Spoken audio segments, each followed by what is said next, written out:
Alam mo, marami nagtatanong ano daw sikreto sa 18 years ng pagsasama. Ako, isa lang masasabi ko, consistency is the key. Dapat walang pagbabago yung kung paano mo tratuhin yung asawa mo simula unang araw. Hanggang lumipas ang panahon, dapat ganun pa rin. Kung paano mo inaalagaan saka iniingatan yung asawa mo nung bago pa lang kayo, dapat ganun pa din. Kagaya niyan.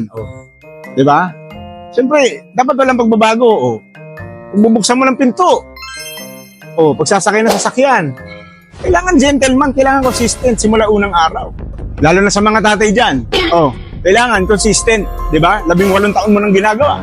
Araw-araw paghihirap. Ikaw na lang lahat, nagtatrabaho ka na sa labas. Ikaw pa nagtatrabaho sa loob. Pati stroller, ikaw magbibitbit. Pati lahat, ikaw magbibitbit. Pati anak mo, ikaw magbibitbit. Lahat na lang gawain ng bahay, ikaw pa rin. Burot na burot ka na. Kaya, nananawagan ako sa mga magulang ng asawa ko. Pwede, isoli ko na to.